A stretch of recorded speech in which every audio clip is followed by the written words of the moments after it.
درود به بینندگان برنامه خبری رادیو زودی. امروز پنجشنبه است 14 فوریه و طول 15 دقیقه دیگر این موضوع ها را به شما پیشنهاد میکنیم. وزارت کارهای داخلی تاجیکستان گفت 5 افسر اموری داخلی شهر دوشنبه به آن متهم میشوند که بازداشت شده ها را با برق شکنجه کردند. خدمات گمرک تاجیکستان در فرودگاه دوشنبه 5000 عدد تقویم یک رویه دینی نصرانی را مصادره نمود. هر گونه صورت، هر گونه نوشته جوتی که با این دینی بیگانه ترغیبگر بودند، خاراکتری ترغیبی داشتند. کمیته زبان و اصطلاحات نشریه SSR را با استفاده کلمه های بیگانه عیبدار میکند. سردبیر SSR عیبنامه را قبول ندارد. اول کمیته خودش اصلاح کند. اکسپرتیز را کمیته را پشت الکترونی را در اصل 21 چی گفته میشود؟ کارمندان وزارت کارهای داخلی تاجیکستان در یک سالی که گذشت 873 جنایت خصوصیت تروریستی و اکستریمیستی داشته را آشکار کردند. وزیر این نهاد رمضان رحیمزاده امروز در نشست مطبوعاتی با ذکر این آمار افزود در سال 2018 13 گروه های متشکل جنایی با شمول 65 نفر دستگیر شدند. همچنین حدود 300 نفر اعضایان حزب و حرکت‌های ممنوع تروریستی بازداشت گردیدند. شادمان یتیم درباره موضوعهای دیگر این نشست معلوماتی بیشتر می‌دهد. وزیر کارهای داخلی تاجیکستان گفت که آشوبگران در زندان 3 شهر خوجند 7 ناظر محبس را گروگان گرفته و در عوض از حکومت آزاد شویشان را طلب کردند. رمضان رحیمزاده روز 14 فوریه در نشست مطبوعاتی گفت از بس که طلب آنها غیر قانونی بود، نیروهای مخصوص وارد عملیات شدند و قول وزیر نیروهای امان 5 گروگان را آزاد کردند. گروه تروریستی اکستریمیستی که بودند شخصای کارمندان محبس در گروگان گرفتند، طلبات‌های آزاد کردن آنها درخواست پیشنهاد کردند، غیر قانونی که بود مقامات‌ها نسبت به آنها عملیات گذراندند.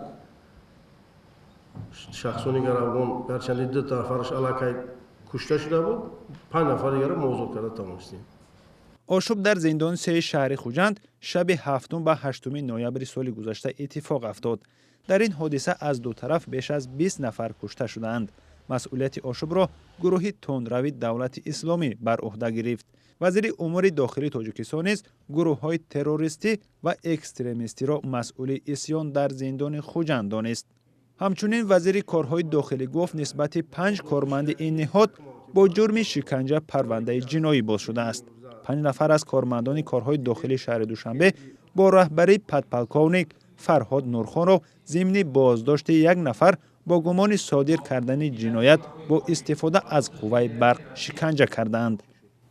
نسبت به آنها برای نه اینکه استفاده کردن برق برای از طرف پرکاتورای شهر دوشنبه پرونده جنایتی آغاز شده است.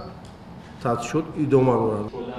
اما وزیر کارهای داخلی درباره فرار یکی از آنها چیزی نگفت. بعد از آغاز پرونده نسبت این کارمندان حفظ حقوق سر و صداهایی بود که گویا فرهاد نورخان از کشور فرار کرده است. شکنجه از طرف کارمندان حفظ حقوق موضوع نو نیست. همه ساله 10 مورد شکنجه شدن گمانبران در شعبه‌های کارهای داخلی رسانه‌ای می‌شوند.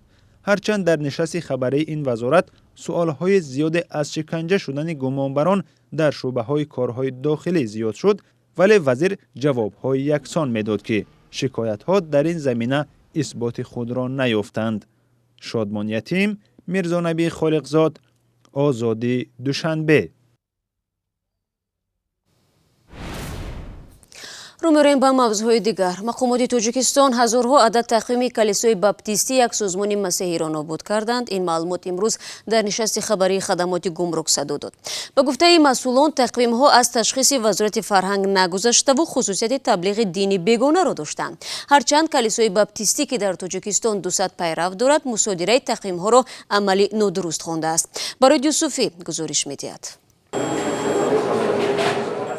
хадамоти гумруки тоҷикистон мегӯяд 5000 тақвими як созмони масеҳиро дар фурудгоҳи байналмилалии душанбе боздошт ва мусодира кардааст.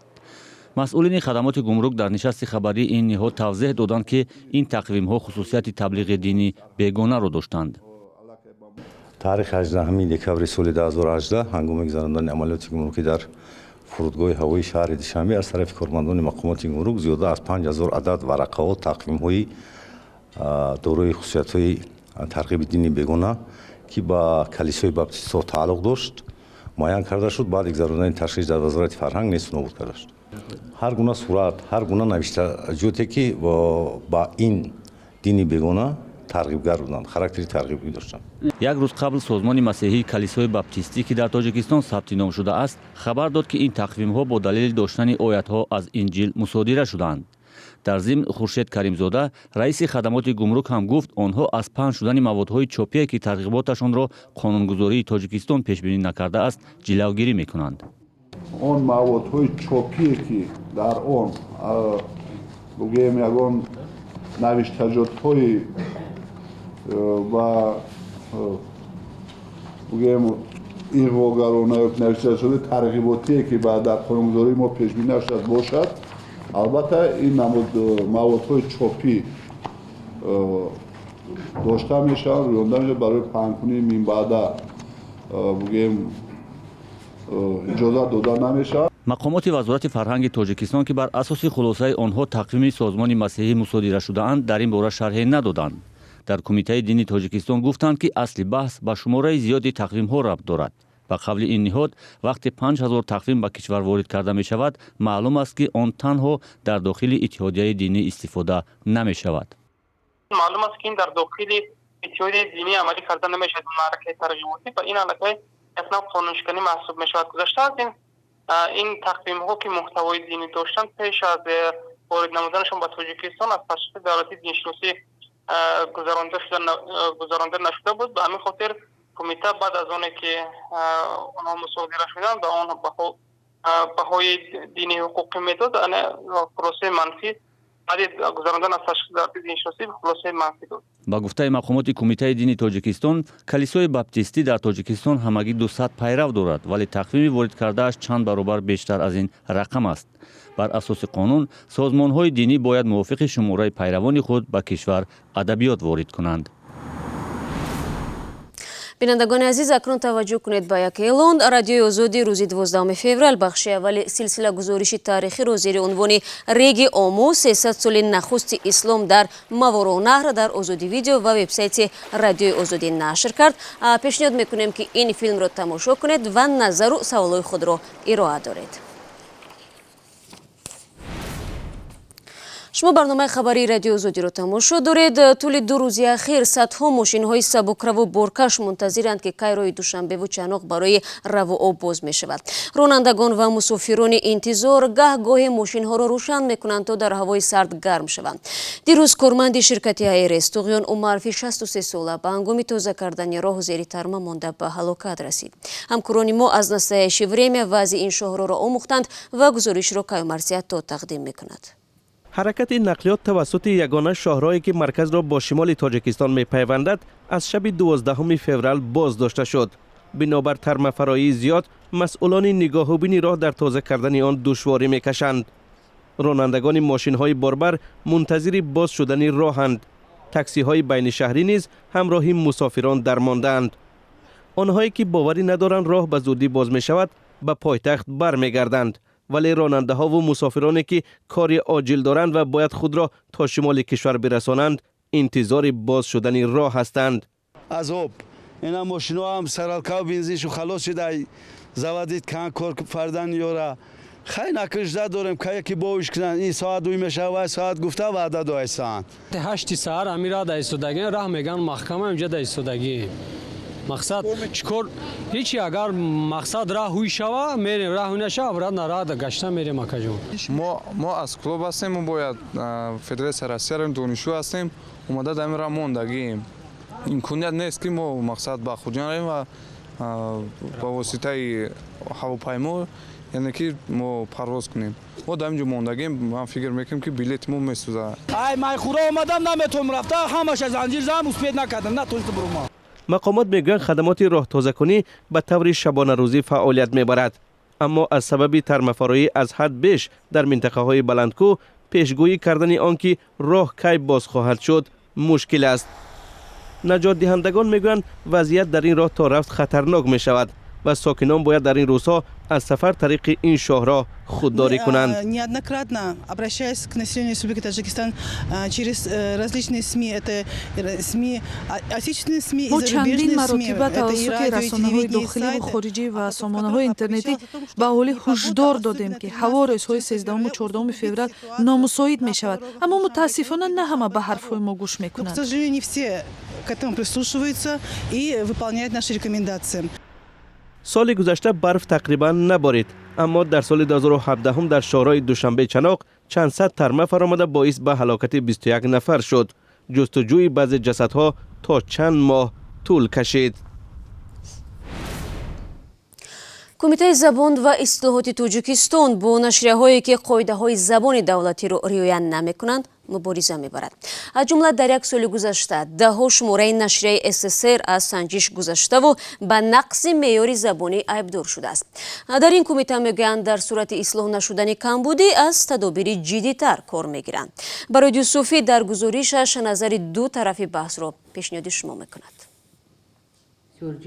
кумитаи забон ва истилоҳоти назди ҳукумати Тоҷикистон мегӯяд, қазияи нашрияи СССР-ро барои нақзи қонун дар бораи забони давлатӣ ба додситонии кул ироа кардааст.